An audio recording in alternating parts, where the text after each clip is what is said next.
Alors, salut à tous! Aujourd'hui, on va parler d'un film qui fait beaucoup de bruit, notamment de l'autre côté de l'océan.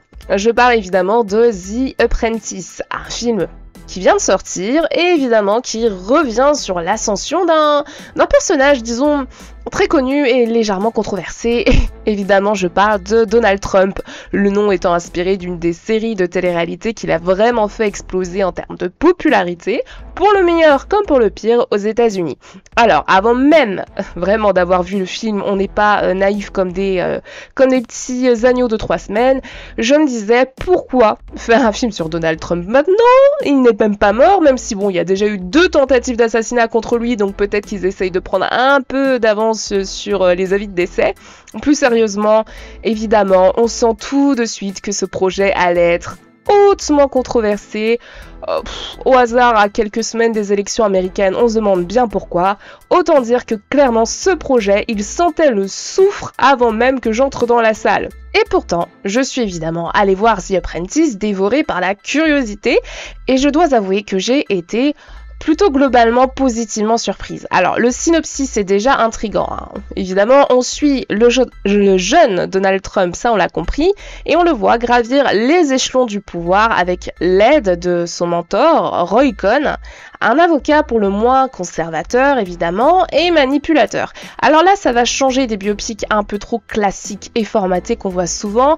Je viens justement de voir Lee Miller, et c'était un peu dans ce piège-là qu'il tombait. Je trouvais que c'était vraiment très convenu dans l'ensemble.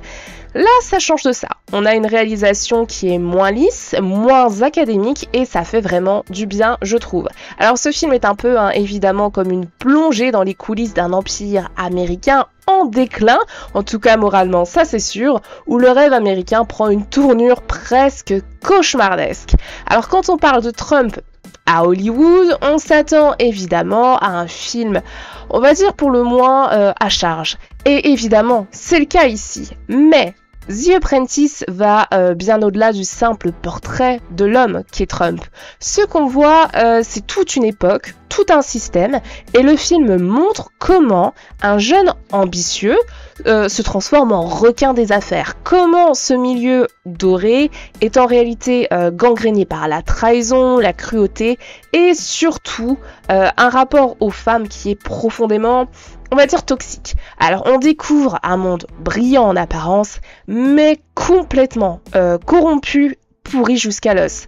Et le film dépeint cette ascension comme quelque chose de malsain, presque glauque honnêtement, un peu à la manière d'un thriller. Et honnêtement, c'est presque dérangeant de voir comment Trump se ferait un chemin vers le pouvoir. Alors The Apprentice devient par moment même un film d'horreur, mais pas à cause de ce qui se passe visuellement.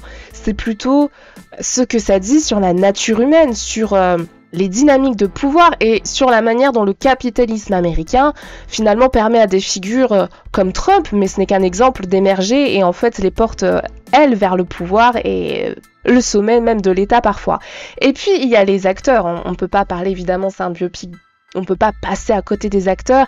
Donc en premier lieu, on a Sebastian Stan qui joue Trump et il est vraiment impressionnant.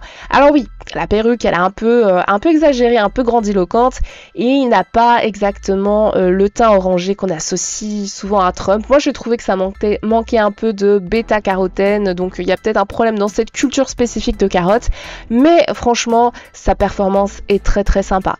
Stan réussit à capter l'essence de Trump s'il ne capte pas aussi bien son teint, et on voit vraiment qu'il joue avec panache, il a l'énergie, il a l'excès, tout ce qui fait que Trump devient parfois une caricature de lui-même, eh bien il le déploie parfaitement et c'est vraiment une belle performance de sa part. On a aussi Jeremy Strong qui n'est pas en reste et qui lui va incarner Roy Cohn, et franchement il est tout aussi bien, tout aussi doué dans son rôle. Donc ce duo fonctionne à merveille et c'est vraiment pour moi ce qui donne au film une vraie force.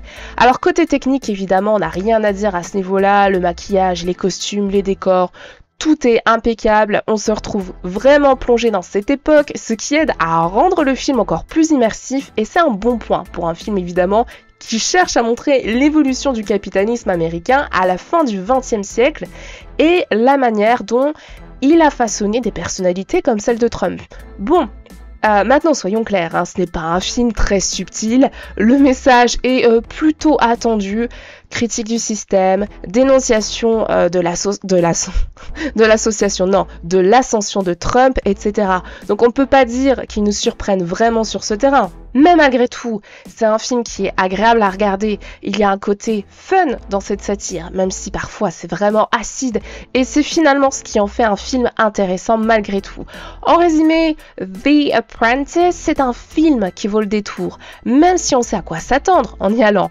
C'est une plongée qui reste fascinante dans l'histoire récente, avec des performances d'acteurs qui sont solides, un brin de thriller et une réflexion même simplifiée, mais voire un peu simpliste, sur le capitalisme américain. Donc si vous êtes curieux de voir un film sur Trump, pourquoi pas, sans avoir l'impression d'être pris au piège d'un pamphlet politique non plus, hein, je vous recommande de lui donner une chance et juste au moins d'apprécier la performance des acteurs. Alors voilà, c'est tout pour aujourd'hui. Dites-moi en commentaire si vous avez vu ce film et ce que vous en avez pensé. En attendant, à très bientôt pour une nouvelle critique et surtout, comme d'habitude, prenez soin de vous.